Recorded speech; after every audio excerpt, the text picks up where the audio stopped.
Every now and then you have to ask yourself, what is essential to my smartphone experience? And there's a guy out there, and his name is Andy Rubin. He is known as the father of Android. He co-founded Android in 2003, sold it to Google in 2005, and ran that division of Google until 2013. And this phone is his brainchild. And after getting to know this phone a little bit, I think that more so than catering to what people consider is essential, I think that this phone is setting out to define what is essential. First impressions and thoughts. When you look at this phone, one of the first things you have to notice has got to be the location of the front-facing camera. It's gotta be, right? Like, it's cutting into the screen. How could you not notice that? It's kind of a hate or love it thing. Personally, I don't necessarily mind either way. The way that I think about it is that they are utilizing as much screen space as possible, and a lot of phone companies will extend the length of the phone to make room for the camera, whereas this phone just makes a little section in its screen to have a space for the camera, as opposed to a completely different area isolated from the screen entirely. And I think that cuts down on the size a little bit, and the camera is placed in the middle at the top, and it's completely out of the way. I don't think it bothers anything. I think it's a very practical location, and in terms of keeping a compact size, it's a very clever way of going about it. And you know, compared to the iPhone X, which I think is a little bit too much into the screen, I mean, you compare those two things and you really can't complain, right? It's something you get used to real quick. Next thing you might notice is, hey, it's a pretty good looking phone. A very bezel-less look, super in right now, very essential, I think, as far as a flagship phone goes. And when you pick it up, you're gonna notice the weight. It's kind of a hefty phone, but good weight usually means good quality. Not always, but I will say that's the case for this phone because the backing is made of ceramic and the rest of the body is titanium. You also might notice that this phone is a little bit smaller than the typical flagship. I think phones are getting bigger, and maybe they've kind of stopped getting bigger, but those phones start to feel really cumbersome, I think, and I hate having phones that big in my pocket. Holding them is a hassle. It's really hard to use with one hand. This phone is not. I think this phone fits a really nice middle ground, fits in the pocket nicely, is easy enough to use with one hand, but it's not so small that it's a chore to look at. And the other thing you just might notice, if you're the meticulous type, you'll notice that there isn't a logo on this phone. There's a lot of reasons I like that, but the main reason I like that is because it kind of says that this phone is so iconic it doesn't need a logo, and I respect that. And the other thing is that this phone somehow feels a little bit more like your own when the company's logo isn't constantly advertising itself.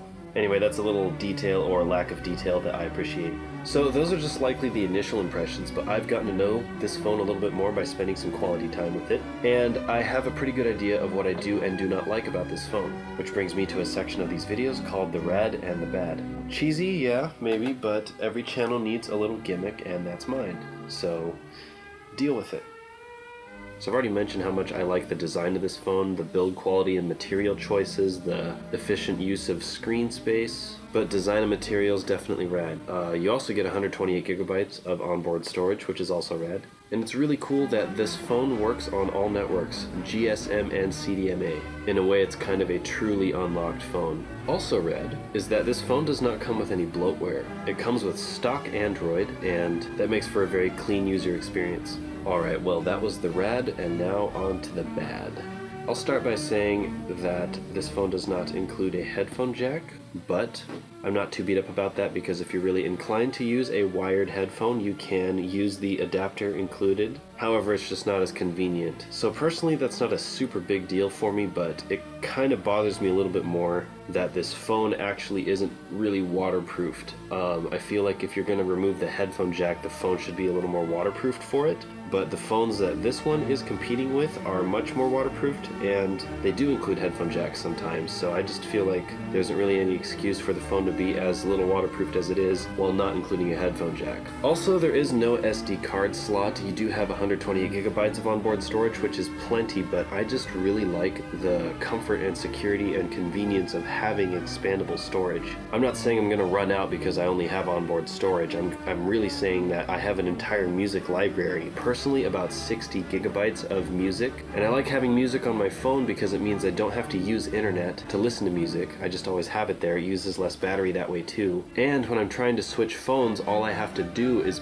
pull the SD card out and put it in the other phone. That's it. And say my phone dies or something like that. Does all my memory just die with the phone? Because when I have an SD card, I know that's not the case. So for this phone company to say that an SD card slot is not essential, personally I have to disagree with that, but I kind of want to know what you guys think. Is expandable storage essential? Let me know in the comments. Also, the camera app is pretty limited. You're going to want to get a third-party camera app because the one that comes with this phone really holds the hardware back. I think the camera on here is actually really nice, but it's a very common complaint that the camera application that comes with this phone is very limited and kind of buggy, I guess. So I'm not going to get into that too much, but I just want to make it clear that I agree that the camera app that comes on this phone is pretty trash, and it in no way really competes with the camera apps that come stock on LG phones and Samsung phones. So hopefully they come up with a software update. I think the camera issues are really just boiled down to a software issue for this phone, and I heard it's been getting better, but it's still very, very behind. So that's pretty much it between the rad and the bad. I just want to throw on one little bonus bad, because for me, I consider a user replaceable battery to be essential. And if the phone doesn't have a user replaceable battery, then it better be waterproof, right? That's like one of the main selling points of taking a user replaceable battery away. But for me, when there isn't a user replaceable battery, what they're taking away from me is the ability to keep a spare charged battery on me, or in my car, or somewhere in my house, and whenever my phone is low on battery, to literally just open it up and put the new battery in, and my phone is immediately at 100%. That is the coolest thing about a user replaceable battery. You don't have to carry a portable charger. You don't really even have to worry about charging your phone because you can buy a charger just to charge the batteries. And you can just have 2 or 3 fully charged batteries always ready to put in your phone. So whenever you're running low on battery, you can just pop a new one in. You don't have to worry about it. You don't have to stay at home for an extra 30 minutes or an hour to charge your phone before you leave. You can just have a full battery on you. And the kind of convenience that offers you is so nice. So I really hate that they're taking that away. I take good care of my phones anyway. I don't really worry about any waterproofing issues. I don't shower with my phone. I don't swim with my phone. I don't really do anything that's going to risk water damage. And it's not like a tiny raindrop or a little bit of mist is going to damage your phone. It's really just, dropping it in the bathtub or a pool or the toilet if that happens. God, I hope not. But a lot of companies are taking that user replaceable battery option away because, well, I guess it's not really a selling point for people. I don't really think anyone out there is taking advantage of what you can do with a replaceable battery. So with that said, and now that you know, if you didn't already, that it is possible to keep spare batteries around and just always have 100% available within seconds, do you think a user replaceable battery is essential? So this has been a somewhat simple review on the Essential phone, but it's somewhat of a commentary on what is essential in a phone. So I want to hear from you guys.